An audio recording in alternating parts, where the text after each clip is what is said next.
What's up, guys? Peter Cole here. Welcome back to my channel. Today I got my best friend and my caddy with me, Phillip Pilkington. This video was supposed to be with Evan. Evan is a very studious person and has a lot of college stuff going on. So to get this video go ahead and done with, I have asked Phillip to do this video with me. So today we're doing the Q&A. Questions that people had written in. I was just making sure the mic receiver was turned on. That's why we did the test video, Yeah, man. We just did a test video, and he didn't even hear that it sounded perfect, and now he's got to still check. It did sound perfect, but I've had videos where the sound was not on. So anyway, so this is going to be a little bit more laid back, a little bit more relaxed. So these are questions that y'all wrote in to me, mostly about golf. I think there's like 2 that are not about golf, maybe 1. So Philip's going to be reading the questions. I obviously will answer them and go from there. All right, so first question. All right, what is your biggest fear on the golf course? Failure. So I've kind of always planned my life around being a professional golfer, being a golf professional in some sort of way. And so if I feel like if I fail, then I don't have anything to fall back on. So, yeah, failure would probably be my biggest fear. All right, what is the hardest course that you've ever played? Definitely Bethpage Black. I played it twice. The first time I played it, I shot 76. The second time I played it, I shot like 90-something. And we played from the championship tees, like where the PGA Tour would play from. Now, building off that, that's not one of those that you have to get a caddy, is it? You don't have to, but they have the option to get a caddy. So Okay. I did have a caddy both times. It's a really great experience, obviously. They know the course really well. They help you read the green. So if you ever get a chance to play Bethpage and decide to turn down a caddy, you're probably a fool. But always get a caddy if you go to a course that offers a caddy service. All right, next one is, what are your future plans with golf? So long term is the PGA Tour. I've always wanted to play golf on the PGA Tour, whether it's full-time golf or like the guys you see, or whether it's just qualifying for a tournament, like a Monday qualifier and playing on the PGA Tour. That's my long-term goal, is to play in a PGA Tour event. Short-term goal, probably I want to focus on getting my Class A. I want to focus on teaching and focus on doing YouTube and doing mini tour events. All right, and this person writes in, who is your favorite golfer? That's easy. That's Tiger Woods. Grew up loving Tiger Woods, so Tiger's definitely my favorite. When Tiger's not playing anymore, I'd probably pull for Matt Wolff, Ricky Fowler, or Kevin Na. Oh, man, you're on a pro tour now. Is it not yourself instead of Tiger? Myself. No, or your dad, the man that got you into golf? He's a golfer, isn't he? I That's he's true. professionally still a golfer, though, right? That's true. All right. What is your favorite moment on the golf course? Favorite moment on the golf course? Probably, I've had a lot of good moments. Probably my dad being with me when I passed my PAT the day I turned professional. I had my mom, my dad, and my wife with me, and having my dad there on the 18th hole, being able to give me a hug when the last putt went in, knowing that I had passed and I was turning professional, that was really cool. So that's probably my favorite moment. All right, and then when you do have a tournament, like a paid tournament, who drives you to the tournament? This guy. Just kidding. I actually like to drive myself. I don't like other people driving me. I don't know if it's because I just kind of get into the zone when I'm driving. I can kind of just be in my own thoughts. I prefer to drive to golf tournaments. So it's funny that he likes to drive, because before he got his driver's license, he was younger and playing in junior tournaments. He would not only, obviously his mother drove him because he didn't have a driver's license, well, he would ride in the back with me, the caddy, because he wanted to be like, he was on a pro tour, riding in the back seat. It worked out. I think she drove a black car at the time, so it really looked like professionals. We had the bag in the back. I would get it out of the back. And now, he doesn't only not ride in the back, he drives himself. Like, he's going from one extreme to the other. So, just letting you guys know that. I had this, it's funny that question was brought up. I had this, like, idea that all these professional athletes had, like, chauffeurs and people driving the places, and they just chilled in the back with their caddies or, like, their team members or whatever. And I found out that Tiger likes to drive himself, so back to the Tiger Woods being my favorite golfer. Tiger drives himself to tournaments. He doesn't let Joey drive. So I started kind of driving myself to tournaments once I got my license and stuff. So it kind of started there. But then I found out that Tiger also drives to tournaments. He doesn't let his caddy drive or anyone else drive. So it's kind of funny how that worked out. I was about to say, you said Joey doesn't drive. I feel like most caddies don't drive. I feel like they have like a driver with like a really fancy name. Like a guy named like Chaz or something like that drives in the golf tournaments. So Joey, when he caddied for, I believe it was Fred Couples is who he used to caddy for, if I'm not mistaken. Joey actually used to drive Fred. Fred did not like to drive. Oh, wow. Okay, that makes sense. Yeah. Just depends. Everyone's a little different. Some people are like, I got the money, so I'm going to hire a chauffeur. And some people are like, you know, Phillip, you can drive. And then there's people like me or Tiger that, you're not driving the car, I'm driving. Now, I don't mind if someone drives back. Like, if I have a really bad round and I'm just, like, really mad, I'll let Phillip drive home. Or if my wife's there, I'll let her drive home. Sometimes I will drive home just because I'm in my thoughts, you know, and I'm like, I'm not going to talk to anybody on the way home, so I might as well just drive. But I don't mind them driving back, but going to the tournament, I'm driving. No one else. All right, now the next one is what, if any, superstition or superstitions do you have? I got a couple. The biggest one is probably I carry 4 tees in my pocket. No more, no less. If I break a tee, I replace the tee. My yardage book goes in my back right pocket. My glove goes in my back left pocket. And I have my ball marker and my divot tool in the same pocket with my tees. And I only carry 1 ball, which that's not really a superstition. It's just I don't like having the extra golf balls in my pocket. Which is funny because most pro athletes I've heard, people think like, oh, it's a joke, they're superstitious. No, from what I've experienced from guys I've talked to, not just golfers, which obviously golfers have to be appreciative of it, but I've heard most pro athletes are very superstitious. I mean, you know, hockey players especially not trimming their beard in the playoffs. Heck, I don't even trim my beard when the Bruins win the playoffs, so, you know, I'm afraid my team's going to lose if I shave. I think and the Red Sox are like that, if I'm not mistaken. You're a Red Sox fan. Yeah, it was more like in 2013. I mean, Napoli trimmed it up spring training and didn't trim the whole year, but it's not been every year in the playoffs. It's more just that 2013 team because you could tell they were all starting facial hair. Even the Japanese guys who really couldn't grow facial hair, like Junichi Tozawa and Koji Irihara, were starting to get like little patches. So it was kind of funny. So. Right. The facial hair, I don't care about. My big thing lately has been the mustache, which it's a horrible look on me. But I had this kind of joke that if I played bad, I'd shave it. And I played bad at a tournament, so I shaved it, and then I grew it back. And I went out and actually played really good in a tournament, so I kept the mustache for a while, actually. And now I just kind of go back and forth. I'll have the beard, I'll have a mustache, I'll have no facial hair, just... I want to see you go with the Fu Manchu. What do you think Ashley would say about that? You know, Fu Manchu, the mustache. That would be the end of not only my YouTube channel, but my life, probably. Or at least your marriage. Yeah, at least my marriage. She loves Azalea enough that it wouldn't end your life, I think. It's more just the marriage, you know. Probably. All right, and then what bounce do you like to use on your wedges? So currently, with my TaylorMade wedges that I'm playing, I play a low bounce. On my new wedges that I'm getting, which I am keeping a secret from everybody for right now, I'm going with the mid bounce. The reason I'm going with the mid bounce is just to have a little bit more versatility around the greens. I'm not always going to play the same conditions, so I felt like going with a mid bounce would get to where I could play on a super dry course and a super wet course and kind of the in between.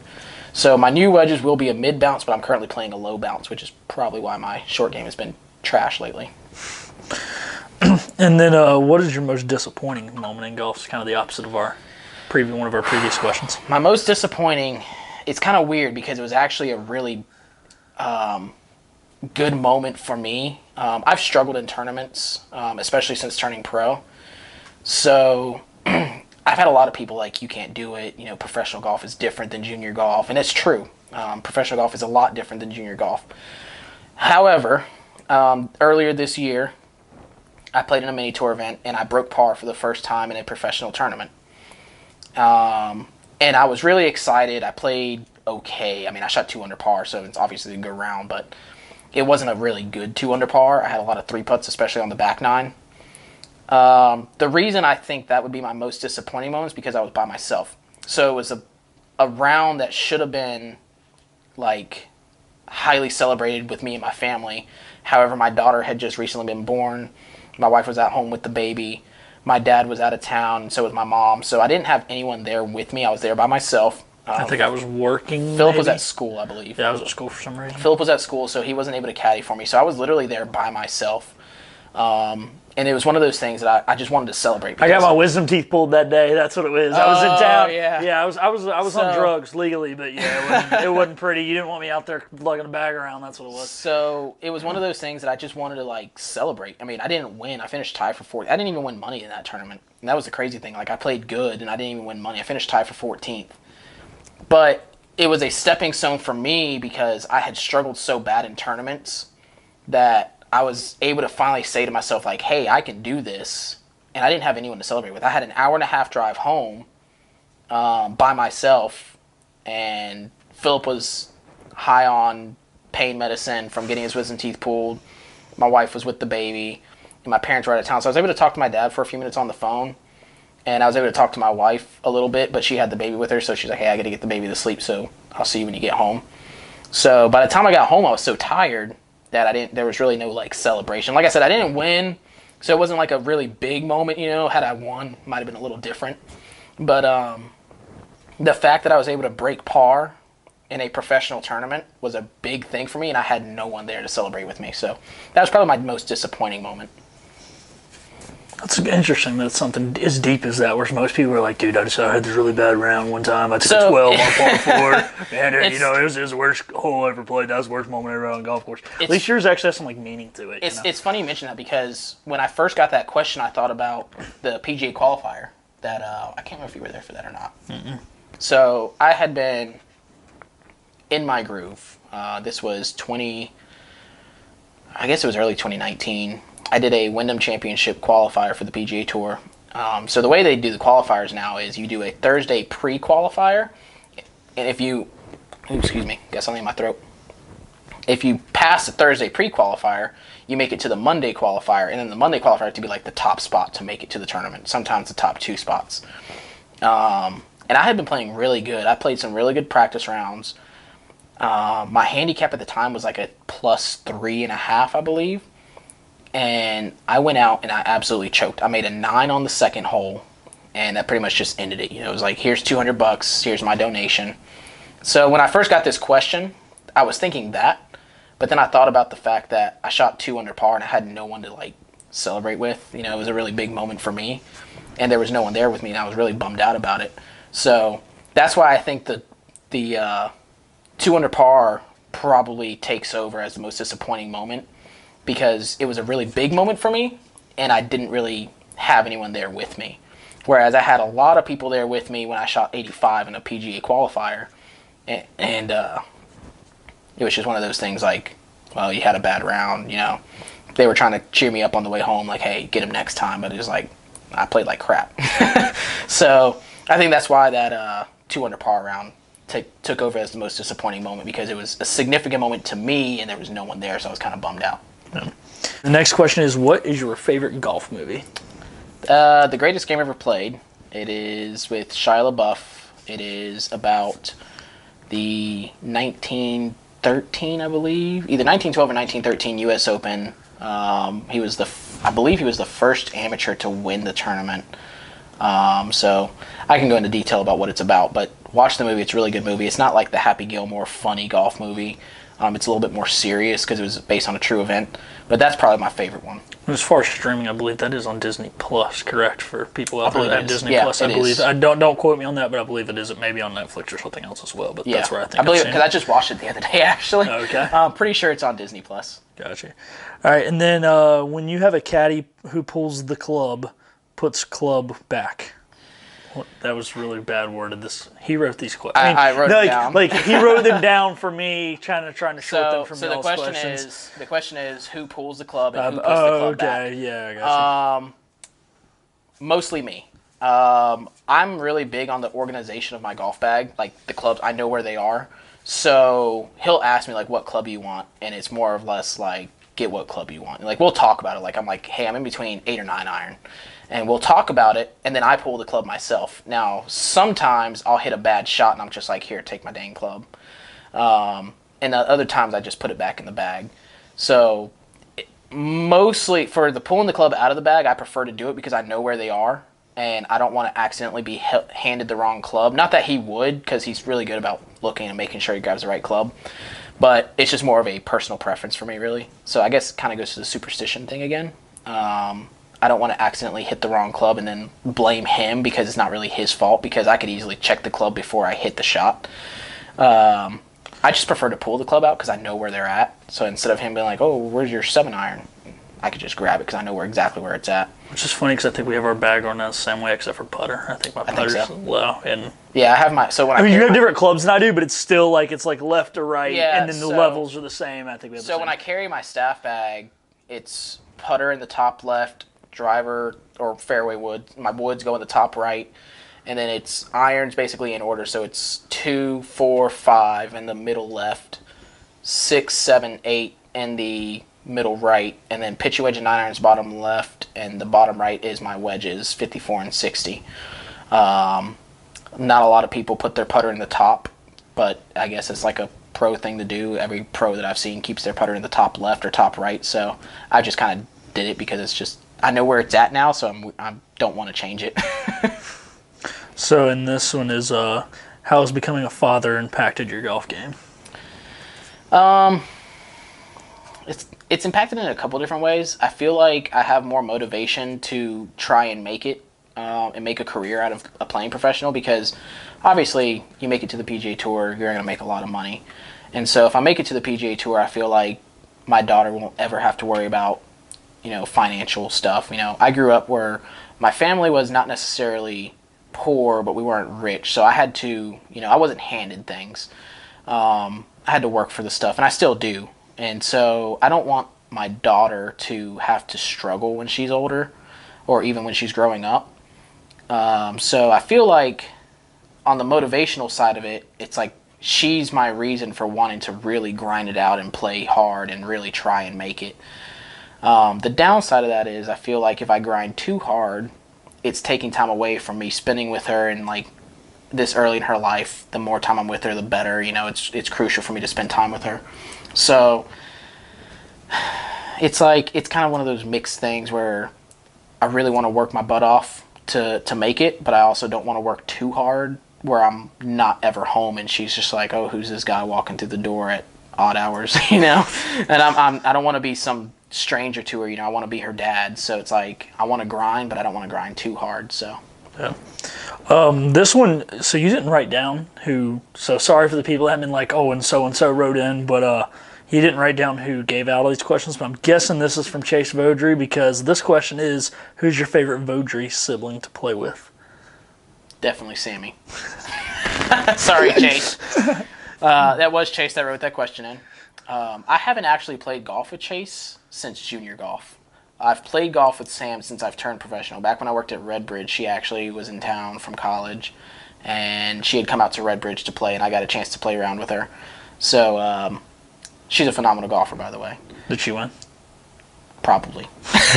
She played D1 golf, right? She played from the tips with me. So she plays D1 golf, or did play D1 golf. She plays, yeah. She's at High Point University. Yeah, so D1 golfer, I mean. D1 golfer versus pro golfer. So I need to get her on a video. That'd be really cool, actually. Yeah. Pretty sure she beat me, so maybe I don't want to do a video. A little embarrassing, but Chase used to be one of my favorite golfers to play with. Chase Vodry. I have a couple friends that are named Chase, but Chase Vodry was definitely my favorite Vodry to play with. But most recently, I've played with Sammy over Chase. So, as a joke, I told Phillip that I was going to say Sammy. So, who is your dream foursome? Tiger Woods. No, that means you only get to pick 3 because you're one of those foursomes, by the way. Just letting you know, I know you're not the math guy, so I wanted you to not name 4 names. No. I was going to stop you. I knew what you meant. So obviously myself, Tiger Woods, Jack Nicklaus, and my dad.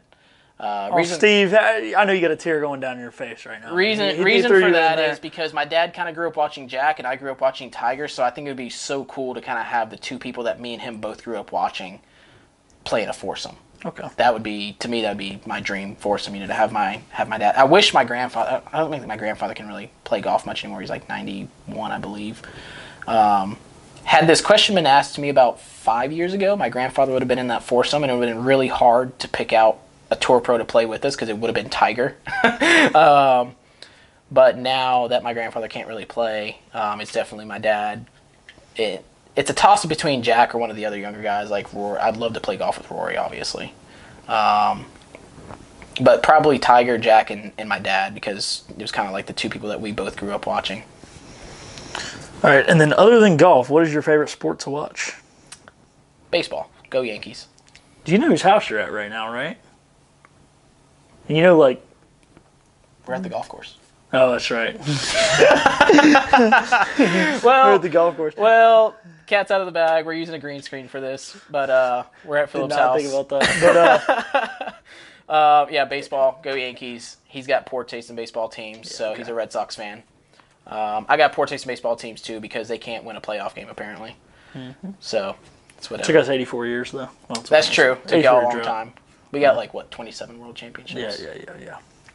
Count the rings. Scoreboard. Scoreboard, okay. I know, you guys are out of toes. See, that's my thing, at least with basketball. I'm like, yo, the Celtics are about to run out of toes. We got 17, but you guys have ran out of toes. Y'all are, doubling up on fingers on your rings. Yeah, I don't watch basketball, so. Yeah, I know. I watch college basketball. And then this one, probably I should have rearranged these questions a little better. So probably should have been the first question, but it said, when did you turn pro? Turned pro in September of 2017, and the cool thing about that is my PAT was the day I turned pro. It was actually on my grandfather's birthday. So, 3 years ago, on my grandfather's birthday, September...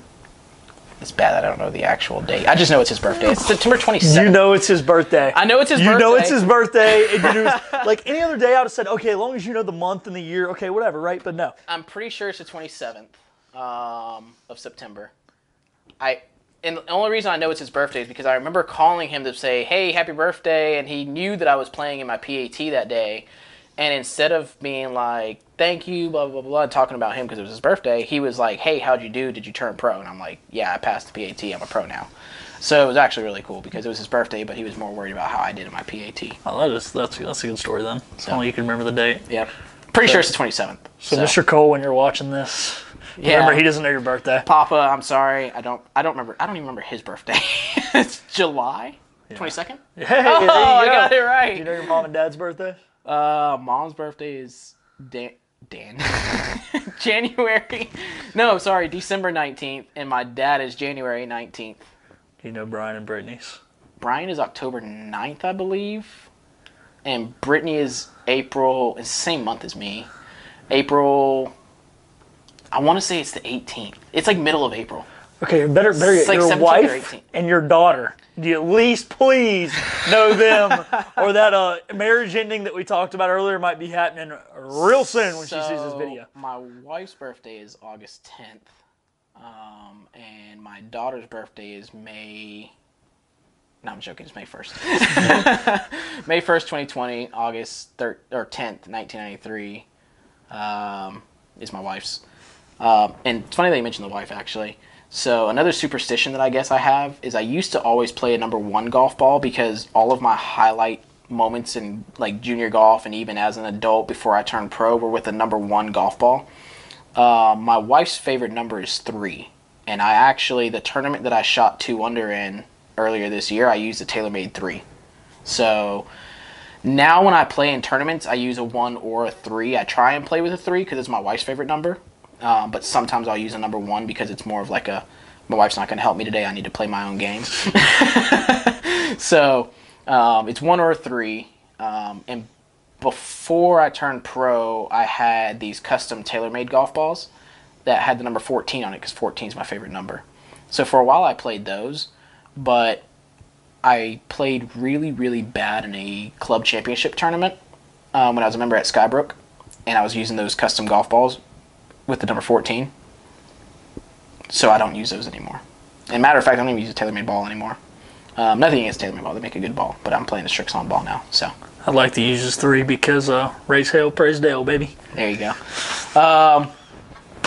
So that's it for the Q&A. Thanks for helping out, man. Appreciate it. Enjoy being on there.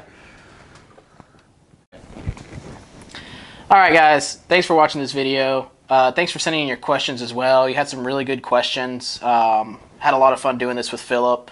Like I said, I was supposed to do this with Evan. I would have loved to have done this with Evan, but he's just really tied up with school stuff right now. So no big deal. Like I said, his defense finals are like this week because Charlotte messed up their scheduling. So we were lucky they did the opposite to us and moved us up. So I'm done. So yeah. So we were basically hanging out today, and I was like, "Yo, you got that green screen?" And he was like, "Yeah, it's my sister's like broadcasting thing."